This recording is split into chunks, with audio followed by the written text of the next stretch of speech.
ভয়াবহ অবস্থা ফেনীর ফুলগাজী, পরশুরাম ও ছাগলনাইয়া উপজেলায়। এমন পরিস্থিতিতে জনমনে প্রশ্ন আসছে, হঠাৎ কেন ৩১ বছর পর ভারত ডম্বুর গেট খুলে দিল? তবে কি হাসিনাকে ক্ষমতাচ্যুত করার প্রতিশোধ নিচ্ছে মোদি? ১৫ বছরের স্বৈরশাসনে অতিষ্ঠ হয়ে গত ৫ আগস্ট ঢাকার রাস্তায় নামে ছাত্র জনতার ঢল। গণঅভ্যুত্থানের মুখে পদত্যাগ করে দেশ ছেড়ে পালিয়ে যান শেখ হাসিনা। যেখানে যুক্তরাজ্য বা যুক্তরাষ্ট্রের মতো দেশ হাসিনাকে আশ্রয় দিতে অস্বীকৃতি জানায়, সেখানে ভারত সরকার আশ্রয় দেয় তাকে। শুধু আশ্রয়ই না, হাসিনাকে এই ১৫ বছর ক্ষমতায় রাখার পেছনে অন্যতম ভূমিকা ছিল ভারতের। হাসিনাকে ক্ষমতায় রাখা ও আশ্রয় দেয়া নিয়ে যখন ভারতের বিরুদ্ধে চলছে সমালোচনা, সেই মুহূর্তেই ত্রিপুরার ডম্বুর জলবিদ্যুৎ কেন্দ্রের বাঁধ খুলে দেয় ভারত, যার ফলে ফেনী, নোয়াখালী ও কুমিল্লায় নামে আকস্মিক বন্যা। বিচ্ছিন্ন হয়ে যায় বিদ্যুৎ ও মোবাইল নেটওয়ার্ক।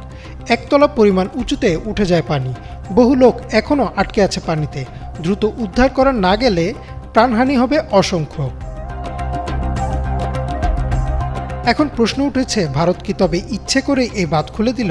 এর মধ্যেই ভারতের এক গণমাধ্যম জি24 ঘন্টা ২১ আগস্ট একটি প্রতিবেদন করে, যাতে ভারতের ছেড়ে দেয়া পানিতে বাংলাদেশের পরিস্থিতি নিয়ে কটাক্ষ করা হয়।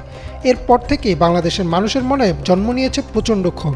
নেটিজেনদের অনেকেই বলছেন, হাসিনাকে বাঁচাতে অথবা হাসিনার হয়ে প্রতিশোধ নিতেই ডম্বুর বাঁধ খুলে দেওয়ার সিদ্ধান্ত নিয়েছে ভারত।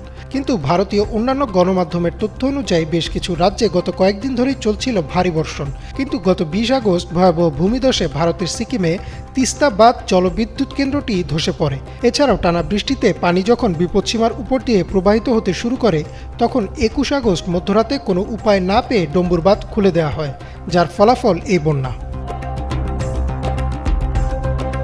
আপাত দৃষ্টিতে মনে হচ্ছে ভারত ইচ্ছে করে নয়, বরং কোনো উপায় না পেয়েই এই বাঁধ খুলে দিয়েছে। তবে এখানে কিছু প্রশ্ন রয়েই যায়। যেমন, বিগত ৩১ বছর ধরে এই বাঁধ বন্ধ করে রাখে ভারত, যার ফলে নাব্যতা হারায় গোমতী নদী। তাই যখন এই বাঁধ খুলে দেওয়া হলো, তখন অতিরিক্ত পানি ধারণ করতে পারেনি এই নদী। আর যদি ধরেও নেওয়া যায় যে ভারত নিরুপায় হয়ে বাঁধ খুলে দিয়েছে, তাহলে আন্তর্জাতিক আইন অনুযায়ী তারা কেন আগে থেকে সতর্কবার্তা দিল না? এমন প্রশ্নও আসছে সামনে।